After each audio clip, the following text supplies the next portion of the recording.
panalo talaga ang lutong bahay. Pero para sa akin, mas maganda yan kung tayo magluluto.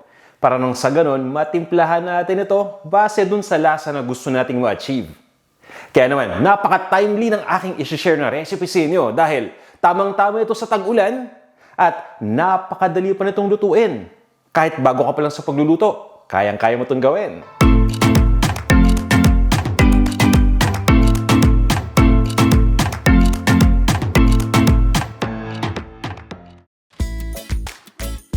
Welcome sa Panlasang Pinoy! Para sa ating episode ngayong araw na to, magluluto tayo ng easy version ng chicken arroz caldo. At sasamahan pa natin yan ng costing para nang sa ganun ma-monitor ninyo inyong budget. Ito yung mga sangkap na gagamitin natin para sa ating recipe. Ito yung shredded chicken. Pinakuluan ko lang yung manok at pagkapakulo ay shredded ko lang o pinilas ko lang yun naman. Tinabi ko din yung chicken stock o yung tubig na ginamit natin sa pagpapakulo. Malagkit na bigas, bawang, ito naman yung luya. Kailangan din natin gumamit ng sibuyas, ng tubig, mantika, at ng Knorr chicken cube. Ito naman yung mga optional ingredient na makakatulong na magpasarap sa ating chicken arroz caldo. Safflower o kasubha, dahon ng sibuyas, at ito naman yung tostadong bawang. At ito naman yung listahan ng ating mga ingredient na may kasama na rin costing.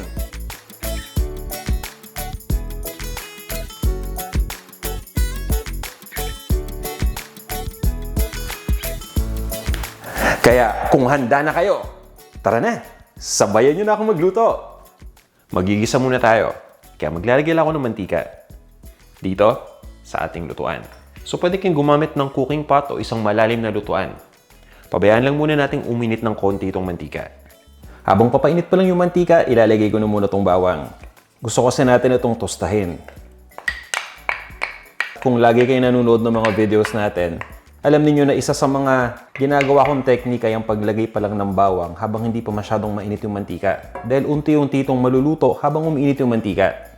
Kapag nilagay natin itong bawang sa napakainit na ng mantika, ang mangyayari niyan, maluluto kaagad yung outer part, yung loob hindi naman So makikita natin na brown na, pero yung loob hindi pa crunchy. Kaya gusto natin itong lutuin ng unti-unti lang. So pabayaan lang muna natin na uminit yung mantika, halu-haluin lang natin ito. So mapapansin nyo na unti-unti nang magsisizzle yan. Nakikita nyo yung mga bubbles na yan? Ibig sabihin niya naluluto na yung bawang. Pinahalo ko lang yan, kumbaga tinutuloy lang natin yung paghalo para maging pantay yung pagkakaluto. Ayaw kasi natin yung isang side lang yung tostado, yung kabila, hindi naman, di ba? So yan, nakikita natin na unti-unti nang nagbabrown yung bawang. Hindi natin yung ibabrown ng todo-todo kagad, Dahil maglalagay pa tayo dito ng sibuyas, pati na rin ng luya. Kapag ipinabrown natin yan ng sobra, baka naman masunog na yan. Kaya ilalagay ko na muna yung sibuyas. Pwede kayong gumamit ng kahit anong kulay na sibuyas. I-chop lang ninyo. Igisa lang natin kasama ng bawang. Mga 20 seconds lang. At pag sinabi nating chicken arroz caldo, bukod syempre sa manok, dapat meron din itong luya. So ito yung luya na hiniwa ko lang ng maninipis na peraso. Hindi makukompleto yung arroz caldo kapag walang luya. Ituloy lang natin ang pag-isa. Mapapansin niyo, maamoy nyo na actually yung aroma ng luya. Kagaya nito. Yan, amoy na amoy ko na. Ang bango. So itutuloy lang natin ang pag-isa. Hanggang sa lumambot na ng tuluyan yung sibuyas. At makikita ninyo yung bawang, yan. Unti-unti na nagbabrown. Pero hindi naman nasusunog. So yun yung gusto natin. Halu-haluin lang natin, Kaya mapapansin ninyo, madalas ako maghalo. Gusto natin kasing maging balance yung pagkakaluto ng mga ingredients. Yan, mukhang okay na to. Nag-brown na yung bawang. Masarap kasi sa arroz caldo yung bawang tostado. Mas lumalasa yan. At napakabango na talaga ng luya. So ilalagay ko na yung shredded chicken. So ito yung manok na actually sliced chicken pieces ito na pinakuluan ko lang ng 30 minutes. At pagkatapos, pinilas ko lang yung laman. Mas magandang gawin na to lalo na kung mas marami yung kakain. Kung ikaw lang kakain sa bahay o dalawa lang kayo, sa tingin ko okay lang yung hiniwang manok. Paano kapag konti lang yung manok na ingredient mo sa arroz caldo? Diba? Mas maganda na i-shred na lang natin para lahat at least equal yung makukuhang laman. So hinigisa ko lang ito ng mga 1 minuto. At ilalagay ko na rin yung malagkit na bigas o yung tinatawag natin na glutinous rice. Hinugasan ko na to kaya medyo basa-basa na siya. Siyempre, di ba, mas magandang makasigurado tayo Dapat malinis yung mga gamit nating ingredients. Yan. So, ginigisa ko rin itong bigas kasama ng manok. Kahit na nga 30 seconds lang, okay na yan. At ngayon naman, ilalagay ko na yung chicken stock. So, pag sinabi nating chicken stock, ito yung tubig na ginamit ko sa pagpapakulo ng manok, di ba? Sayang naman kapag itatapon natin yun. Malasang malasa pa to. So, ito na yung ating chicken stock.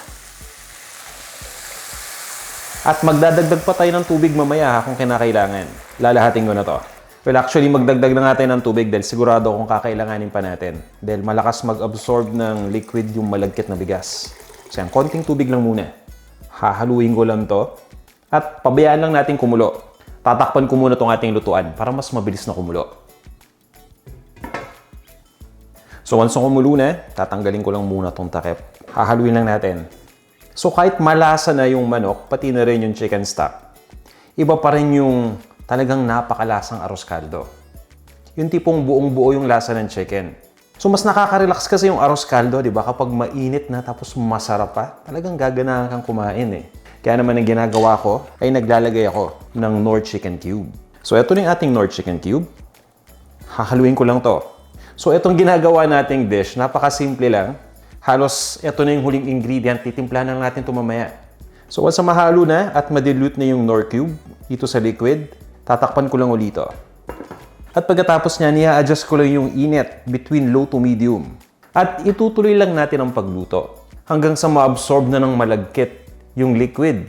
So magiging malasa na yan. So habang nagluluto, halu-haluin lang natin.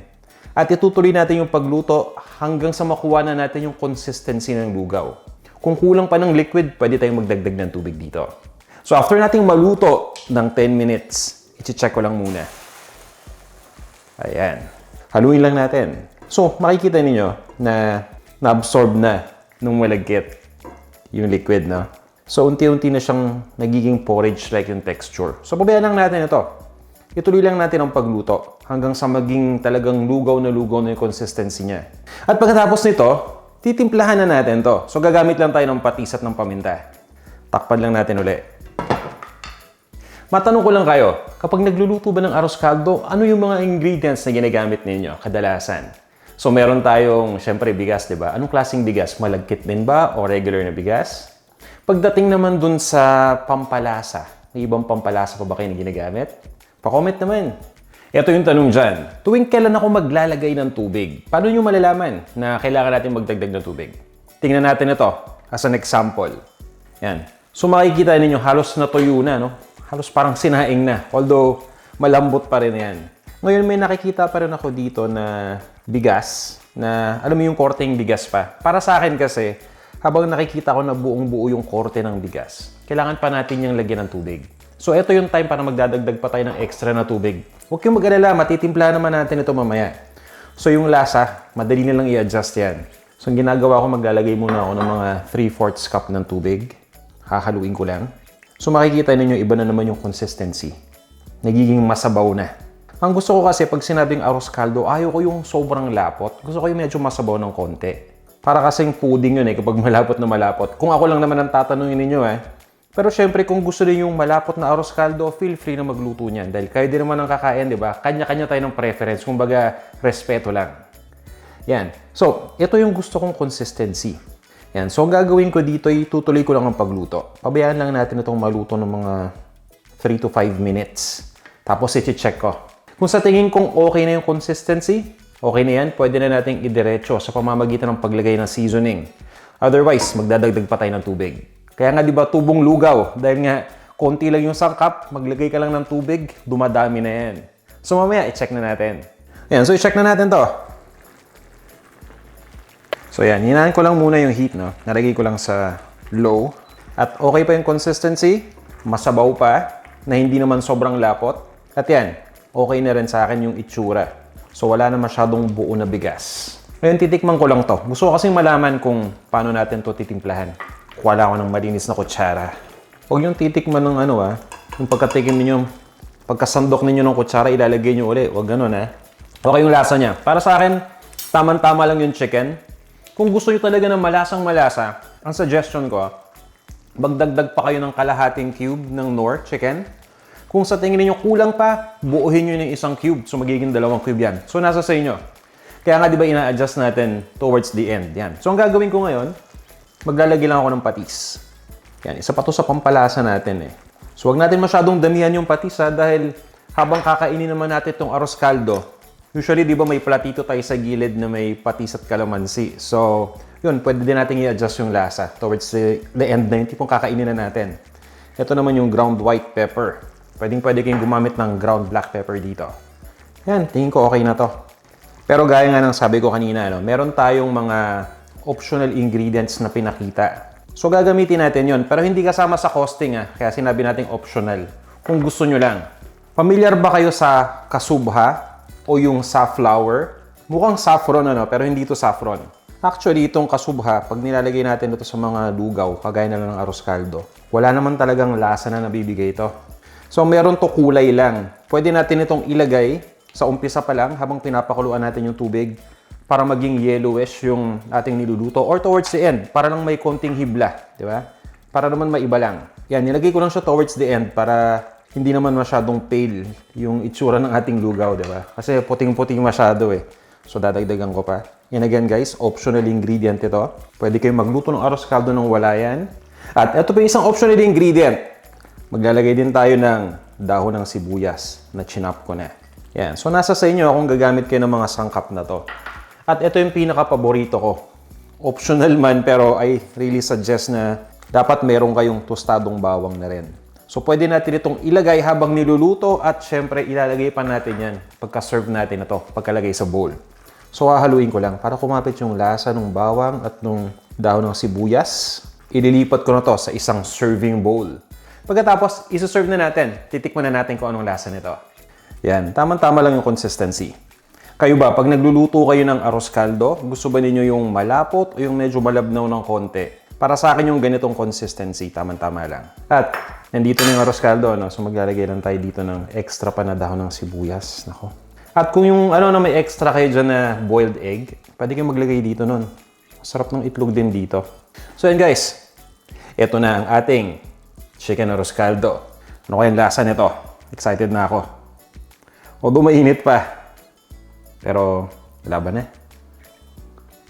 Ang sarap. Lalo na kapag nakakagat ko yung malutong na bawang. Wow. Alam nyo, mas masarap ito kapag tigaan natin ang kalamansi. Ayos na ayos. Sa tingin ko, nabigyan ko ng justice itong ating simpleng version ng chicken arroz caldo.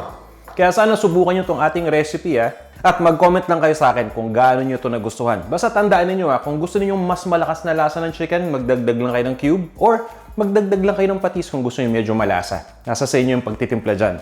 Okay? Maraming salamat sa inyo sa pagnood ng video na to. Sana magkita-kita tayo ulit sa ating susunod pang mga videos. Hanggang sa muli.